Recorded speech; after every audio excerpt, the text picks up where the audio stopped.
Hello friends, आप सभी का अपने एच ट्यूटोरियल पर स्वागत है। तो इस वीडियो में हम लोग देखेंगे जेक बोर्ड क्लास 9th का अगला वीकली टेस्ट हिंदी का वेरी और वायरल इंपॉर्टेंट क्वेश्चन। आप सभी का अगला वीकली टेस्ट 31 अगस्त को होने वाला है और उस दिन क्लास 9th का हिंदी और इंग्लिश का वीकली टेस्ट होगा। तो इस वीडियो में आप सभी को हिंदी का इंपॉर्टेंट क्वेश्चन बताने जा रहा हूँ। इसके बाद मैं आप सभी के लिए इंग्लिश का भी इंपॉर्टेंट क्वेश्चन अपलोड कर दूंगा। तो चलिए बिना देर के हम लोग क्वेश्चन की ओर बढ़ते हैं। वीडियो को अपने सभी दोस्तों के साथ शेयर कर दीजिएगा और यहाँ पर जो भी क्वेश्चन है सबको अच्छी तरीके से आप सभी को याद कर लेना है।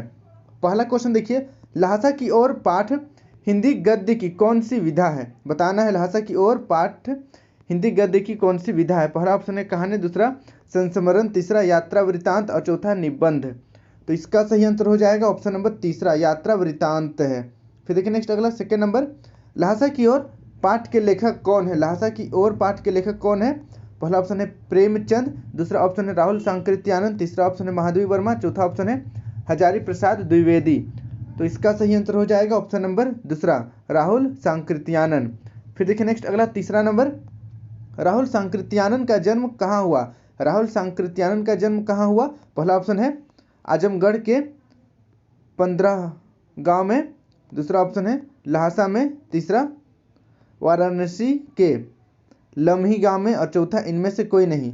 तो इसका सही आंसर हो जाएगा ऑप्शन नंबर पहला, आजमगढ़ के 15 गांव में।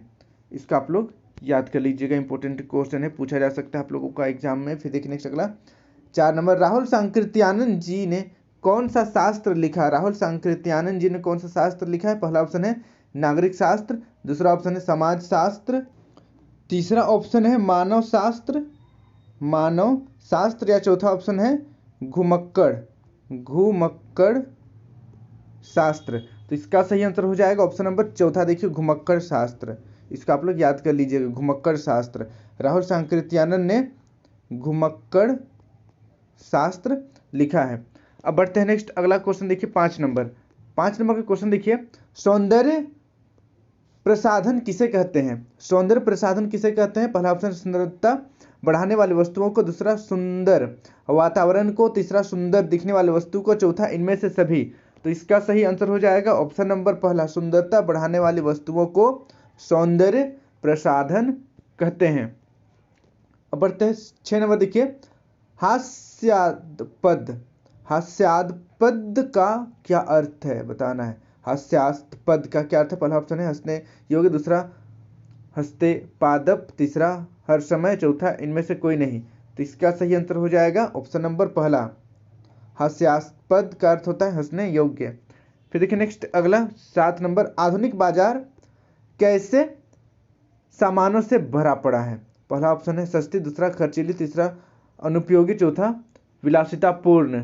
तो इसका सही आंसर हो जाएगा ऑप्शन नंबर चौथा, विलासितापूर्ण सामानों से पूरा बाजार भरा पड़ा है। अब बढ़ते हैं नेक्स्ट अगला देखिए 8 नंबर, लोग विज्ञापन से प्रेरित होकर सामान खरीदते समय प्रायः किस बात की ओर ध्यान नहीं देते?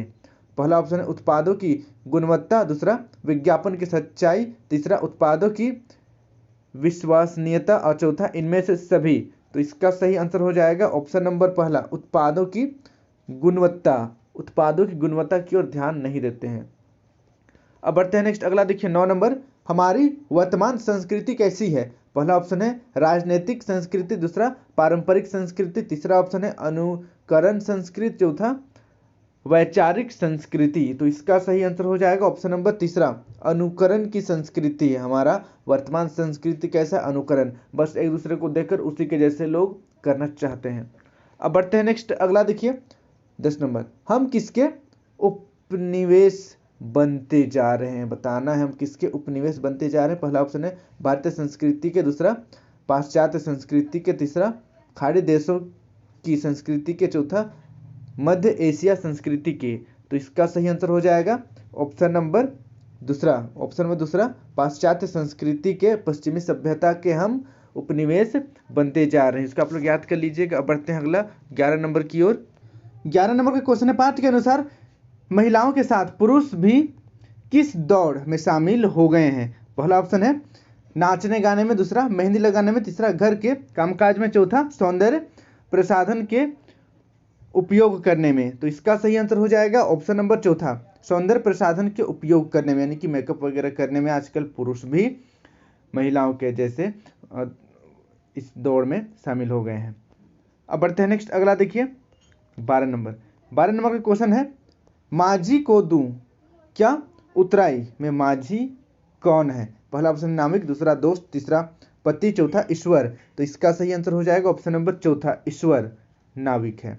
अब देखिए नेक्स्ट अगला 13 नंबर, नाव किसे कहा गया है? पहला ऑप्शन है पानी में चलने वाला नाव को, दूसरा घर को, तीसरा संसार को, चौथा जीवन को।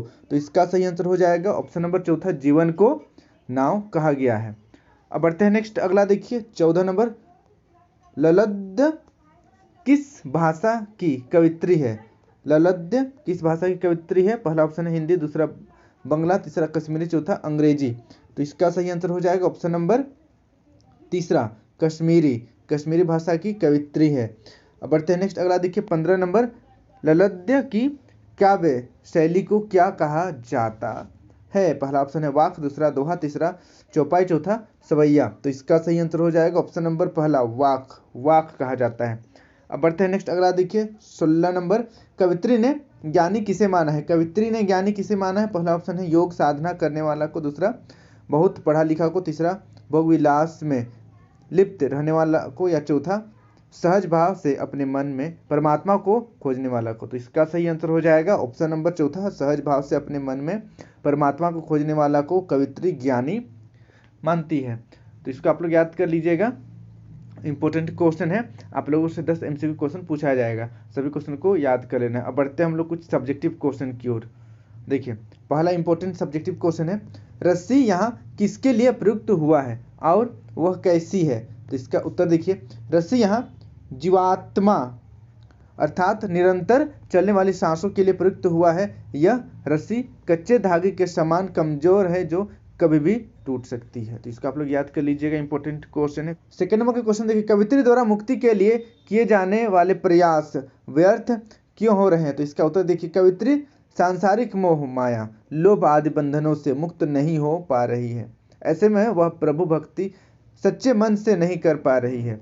उसकी सांसों की डोर अत्यंत कमजोर है। उसे लगता है कि उसके द्वारा की जा रही सारी साधनाएं व्यर्थ होती जा रही है, इसलिए उसके द्वारा मुक्ति के लिए किए गए सारे प्रयास विफल हो रहे हैं। तो इसको भी आप लोग याद कर लीजिएगा, इंपॉर्टेंट क्वेश्चन है। अब बढ़ते हैं नेक्स्ट, अगला तीसरा नंबर देखिए, कवित्री का घर जाने की चाह से क्या तात्पर्य है? कवित्री का घर जाने की चाह से क्या तात्पर्य है? तो इसका उत्तर देखिए, कवित्री का घर जाने की चाह से तात्पर्य प्रभु से मिलना है। कवित्री इस भवसागर से मुक्ति पाकर अपने प्रभु की शरण में जाना चाहती है। वह भगवान की शरण को अपना असली घर मानती है। तो इसका आप लोग याद कर लीजिएगा, इंपॉर्टेंट क्वेश्चन है। फिर देखिए नेक्स्ट अगला 4 नंबर, भाव स्पष्ट कीजिए। भाव स्पष्ट करना है, जेब टटोली कौड़ी न पाई, जेब टटोली कौड़ी न पाई। तो इसका उत्तर देखिए, भाव